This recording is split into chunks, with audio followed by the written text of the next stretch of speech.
ஒரு ஹெல்த்தியான மாப்பிளை சம்பா ரைஸ் வச்சு தோசை இட்லி எப்படி செய்யலான்னு பார்க்கலாம். வாங்க வீடியோக்குள்ளே போகலாம். டோமினோஸ் பிஸாவில் சூப்பரான ஆஃபர் போயிட்டு இருக்கு. ஸ்க்ரீனில் தெரிய கூப்பன் கோடு போட்டிங்கன்னா உங்கள் ஆஃபர் கிடைக்கும். மாப்பிளை சம்பா ரைஸ் எடுத்துக்கோங்க. 2 அழாக்கு எடுத்திருக்கேன். இப்போ நல்லா வாஷ் பண்ண போகிறோம். மாப்பிளை சம்பா ரைஸில் நிறைய ஹெல்த் பெனிஃபிட்ஸ் இருக்குது. நார்மல் ஒயிட் ரைஸை விட நிறைய ஹீமோக்ளோபினில் இருக்குது. நெக்ஸ்ட்டு கருப்பு உளுந்து எடுத்துக்கோங்க. இது 1 அழாக்கு எடுத்துக்கோங்க. நல்லா வாஷ் பண்ணிக்கலாம். இப்போ 1 ஸ்பூன் வெந்தயம் ஆட் பண்ணியிருக்கேன்.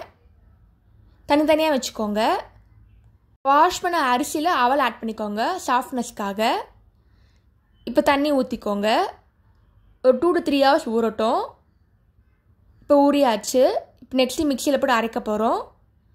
உளுத்தம்பருப்பு தனியாக அரைச்சிக்கோங்க. இப்போ திக் பேஸ்ட்டாக வரணும். இப்போ மாப்பிளை சம்பா ரைஸ் மிக்ஸ் பண்ணிக்கலாம். இந்த மாதிரி பேட்சாக அரைச்சிக்கோங்க. மிக்சியில் அரைக்கிறதால கொஞ்சம் கொஞ்சமாக அரைக்கிறேன். கிரைண்டர்னால் ஒரே டைமில் அரைச்சிக்கலாம். மாப்பிளை சம்பா ரைஸ் வச்சு இட்லி, தோசை, ஊத்தாப்பம், பணியாரம் கூட நீங்கள் பண்ணலாம். இப்போ நல்லா மிக்ஸ் பண்ணிக்கலாம். தேவையான உப்பை ஆட் பண்ணிக்கோங்க. ஒரு 5 to 7 hours ஊறட்டும். அப்போ தான் ஃபெர்மெண்டேஷன் ஆகும். இப்போ நல்லா மிக்ஸ் பண்ணிக்கலாம். இப்போ ஃபெர்மெண்டேஷன் ஆகிடுச்சு. நல்லா உப்பி வந்திருக்கு பாருங்கள். நல்லா சாஃப்டாக இருக்கும் கலக்கும் போது. இப்போ மாவு ரெடி ஆகிடுச்சு. இப்போ நெக்ஸ்ட்டு இட்லி சுட வேண்டியதான். இட்லி தட்டு எடுத்துக்கோங்க. எண்ணெய் ஆட் பண்ணிக்கலாம். இப்போ மாவை ஆட் பண்ண போகிறோம். குக்கரில் வச்சு எடுத்துடலாம்.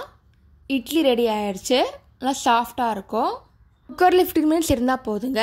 நல்லா சாஃப்டாக பஞ்சு மாதிரி வந்துடும் இட்லி. இப்போ கட் பண்ணி காட்டுறேன் பாருங்கள். சாஃப்டாக இருக்குது. இப்போ நெக்ஸ்ட்டு தோசை சுட போகிறோம். கரண்டி மாவு எடுத்துக்கோங்க. தவாவில் ஆட் பண்ணிக்கலாம். நல்லா முரியலாகவே வரும். ரெடி ஆகிடுச்சு. இதே மாதிரி கம்பு தோசை கூட பண்ணியிருக்கேன். அதுவும் செக் பண்ணி பாருங்கள். தேங்க்ஸ் ஃபார் வாட்சிங்.